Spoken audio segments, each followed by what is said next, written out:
Olivia dan kali ini gue ditemenin sama Sekar dan kami dari Criminalsite.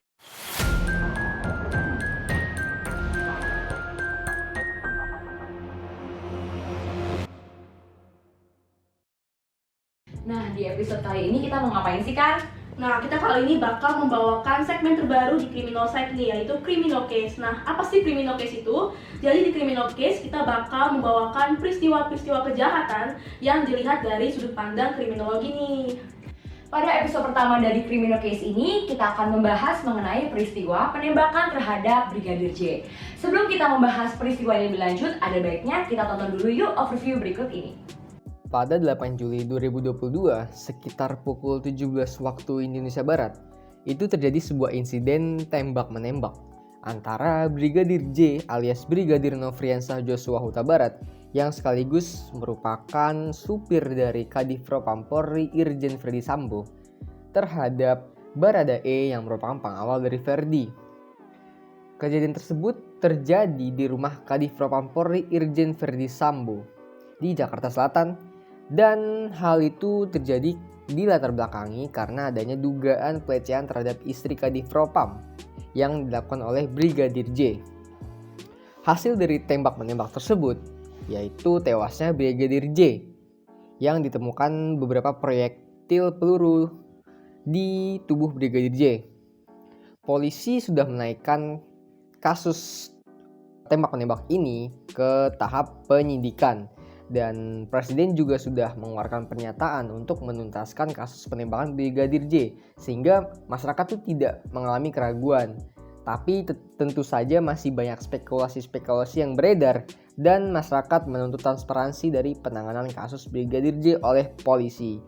Nah, di Criminal Case kali ini kita kedatangan bintang tamu yang sangat spesial nih. Siapa sih dia? Katanya beliau adalah kriminolog Indonesia yang ternyata apa tuh, Kak? Dan ternyata sekaligus dosen di Departemen Kriminologi Universitas Indonesia nih. Wah, keren banget narasumber kita kali ini. Nah, langsung aja kita panggil yuk. Yuk kita panggil, ini dia Mas Ikrar. Oke, halo Mas Ikrar. Terima kasih banyak atas kedatangannya hari ini. Begitu terharu ya, ini Criminal Case perdana kita langsung ngambil narasumber yang sangat keren loh. Keren banget ya ampun. Mungkin apa kabar nih Mas? Baik, sangat baik. Oke. Lagi ada kesibukan apa nih Mas?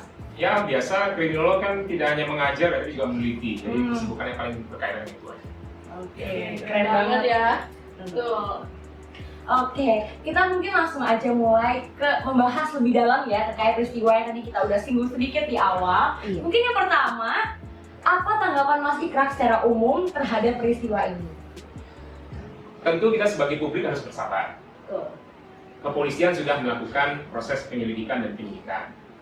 Dan proses yang mereka lakukan tentu ada SOP-nya, gitu ya, ada tata caranya. Nah, tapi bahwa ada keraguan dari publik itu juga perlu dihormati. Dan itulah yang menyebabkan mengapa saat ini kan ada tuntutan agar prosesnya itu dilakukan kembali. Dan kalau memang prosesnya dilakukan kembali, maka saya sih lebih menyarankan agar kita mungkin tidak perlu terlalu banyak berspekulasi dan kita tinggal menunggu saja ya bagaimana proses yang sekarang ini sedang berjalan di kepolisian. Oke, setuju. Ya, itu yang pertama. Kalau dari sisi kriminologi tentu fokus kita adalah pada pembuktian. Jadi kriminologi ini kan ilmu yang menjelaskan atau salah satu fungsinya adalah mengungkap kejahatan. Nah, untuk mengungkap kejahatan ini kan ada dari sisi sosiologisnya, ada dari sisi psikologisnya, ada dari sisi balistiknya mungkin karena berkaitan dengan peristiwa yang menggunakan senjata api, atau dari sisi forensik. Nah, saya kira ini yang kemudian menjadi fokus gitu ya. Jadi kalau kita bicara apa yang perlu didorong nih untuk mengungkap agar kasus ini bisa makin clear, maka secara kriminologi tentu mengkaji lebih dalam dari sisi forensik menjadi salah satu poin kritikal untuk pengungkapan. Nah Mas, dari sisi kriminologi nih, apa sih yang perlu dilakukan agar peristiwa ini menemui titik terang?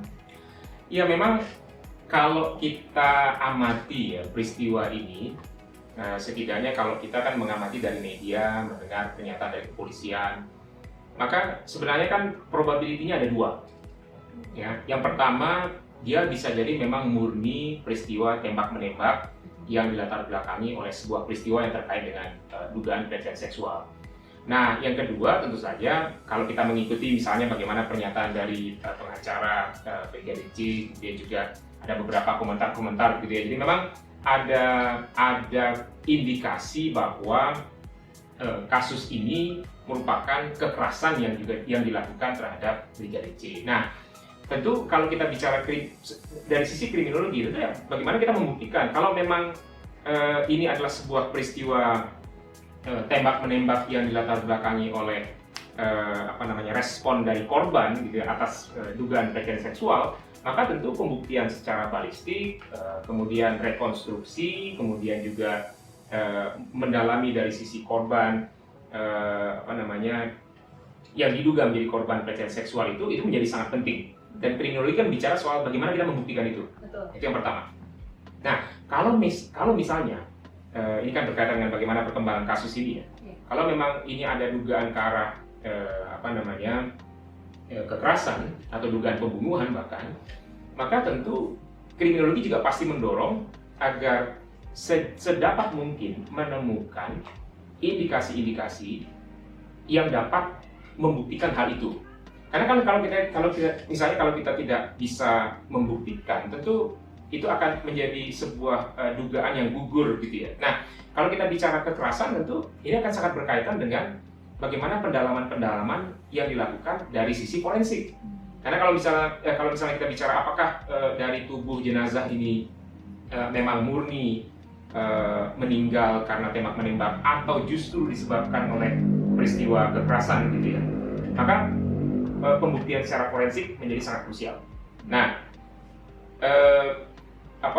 itulah mengapa dalam kasus ini peran dari kedokteran forensik menjadi sangat kritikal sekali. Nah, tadi kan Mas menyebutkan ada 2 skenario nih dalam penembakan Brigadir J. Nah, menurut Mas, di antara 2 skenario itu mana sih yang paling memungkinkan terjadi dalam kasus ini? Nah, ini menjawabnya agak ngeri-ngeri sedap ini. Kenapa ngeri-ngeri sedap? Karena spekulasinya banyak. Nah, tapi kan setidaknya kita memang yang secara logis tentu ada 2 skenario tadi. Nah, tentu kan kembali kepada apa yang di awal sempat kita diskusikan, ya, kita perlu bersabar gitu ya, bahwa apakah ini adalah sebuah peristiwa tembak-menembak yang probability-nya bisa saja gitu ya, tapi apakah ini ada indikasi ke arah kekerasan sampai ke pembunuhan? Ya jawabannya sangat mungkin juga gitu. Kenapa demikian? Karena ada beberapa petunjuk-petunjuk yang disampaikan meskipun dari pihak keluarga gitu ya, dari pihak keluarga atau pengacara dari Brigadir J. Dan tentu saja ini kan belum termasuk di dalam proses penyelidikan atau penyidikan lanjutan yang dilakukan oleh kepolisian. Ini kan baru komentar-komentar yang diberikan oleh pihak keluarga ataupun pengacara dari keluarga. Tapi kan dalam konteks bagaimana kita memahami peristiwa, kita perlu menganggap itu sebuah kemungkinan juga, gitu kan. Nah, tapi kembali kepada pertanyaan tadi, saya juga agak ngeri-ngeri sedap juga itu untuk menjawab mana di antara 2 itu ya. Nah, kita tinggal ya bersabar sedikit lah untuk melihat karena pembuktian kembali atau upaya menemukan kembali bukti-bukti forensik yang akan dilakukan ke depan yang melibatkan berbagai pihak itu akan bisa menjawab dengan lebih baik. Nah Mas, kalau boleh dijelaskan lebih lanjut, maksudnya bukti-bukti secara forensik itu seperti apa ya Mas? Ya, jadi ide dari forensik itu kan bagaimana membuat penyelidikan dan penyidikan itu mendapatkan informasi-informasi dari tubuh jenazah. Nah, memang ada istilahnya bahwa tubuh dari jenazah itu bisa berbicara gitu ya. Nah, apa yang dimaksud dengan tubuh bisa berbicara? Itu kan bicara bagaimana menemukan satu jumlah luka. Kemudian yang kedua, bentuk perlukaan. Apakah perlukaan itu dilakukan atau merupakan akibat dari jenis senjata api ataupun benda-benda lain atau jenis senjata yang lain. Nah, pemeriksaan forensik terhadap tubuh itu menjadi sesuatu yang sangat penting. Nah, memang kalau kita membaca perkembangan, sebenarnya kan pihak kepolisian sudah melakukan upaya pendalaman forensik gitu ya. Namun karena ada perdebatan, ada beberapa keraguan-keraguan yang muncul di publik, termasuk dari pihak pengacara dari Brigadir J, ya, kalau kita mengikuti perkembangan kasus, maka sekarang ini diminta untuk dilakukan upaya pemeriksaan kembali atau pendalaman kembali dari sisi forensik. Makanya menurut rencana kan akan dilakukan otopsi ulang. Nah, dari otopsi ulang ini mungkin ada pertanyaan, mengapa dilakukan otopsi ulang? Nah, otopsi ulang ini kan bisa jadi karena ada keraguan terhadap otopsi yang dilakukan yang pertama kali, atau yang kedua adalah bisa jadi kalaulah otopsi pertama itu sudah dilakukan secara objektif, kemudian dilakukan oleh para profesional dan seterusnya, dan kita boleh berasumsi seperti itu, tapi bisa jadi otopsi yang kedua ini dilakukan untuk mendapatkan sejumlah informasi yang bisa jadi luput gitu, dari otopsi yang pertama. Misalnya ada beberapa informasi yang ya meskipun sekali lagi ya kita tentu harus perlu bersabar ya terhadap proses yang sekarang sedang berjalan di kepolisian, tapi ada beberapa pendapat yang mengatakan bahwa ini ada indikasi tidak hanya diakibatkan oleh senjata api, tapi ada senjata atau benda-benda lain. Nah, itulah yang mungkin perlu didalami atau perlu ditemukan dalam otopsi yang kedua ini. Jadi saya kira pendalaman forensik menurut saya itu menjadi salah satu kunci utama dalam pengungkapan peristiwa ini agar lebih clear. Oke Krimpis, untuk pertanyaan terakhir yang ditujukan kepada Mas Ikra. Mas Ikra, kita tahu bahwa sebenarnya akhir-akhir ini sosial media juga penuh ya dengan tanggapan publik terkait peristiwa ini. Bahkan publik ini berharap bahwa peristiwa ini wajib dipublikasikan secara transparan. Nah, bagaimana tanggapan Mas Ikra terkait hal ini? Ya, saya kira ada beberapa upaya juga yang sekarang juga dilakukan, misalnya melibatkan kedokteran forensik yang berasal dari TNI, ya. Jadi misalnya dokter dari TNI Angkatan Darat, Angkatan Laut, itu kan kalau kita membaca beberapa perkembangan pemberitaan akan terlibat ya dalam proses ini. Dan saya kira ketika jumlah dokter yang terlibat, yang memang expert dalam bidang forensik, dan juga adanya keterlibatan dari asosiasi dokter forensik, saya yakin proses otopsi kedua yang akan dilakukan tentu akan menemukan banyak sekali petunjuk atau bukti-bukti baru yang mungkin berbeda dari apa yang sebelum ini sudah ditemukan. Dan tentu saja ketika ada banyak bukti-bukti baru yang ditemukan, ya kita bisa berharap kasus ini akan segera jelas. Gitu. Nah, Krimpis, itulah tanggapan dari Mas Ikra terkait peristiwa yang kita bahas pada hari ini. Oke, mungkin Mas Ikra dapat memberikan closing statement nih di segmen Criminal Case kali ini. Ya, yang jelas pengungkapan kejahatan memerlukan kajian-kajian saintifik. Pesannya kan itu jelas ya, saya kira clear itu.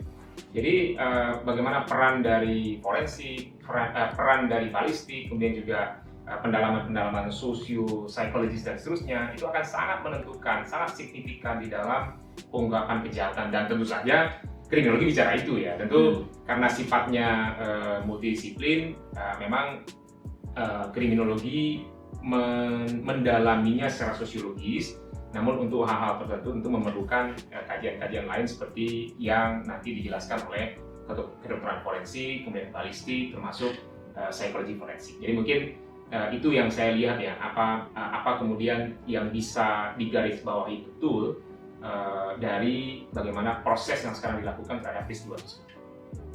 Sekian dari kami episode Criminal Case hari ini.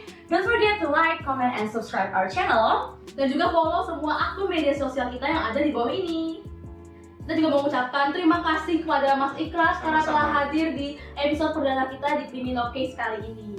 Dan kita juga tidak lupa ingin mengucapkan terima kasih banyak kepada Krimpis yang udah menonton video kali ini. See you on the next episode.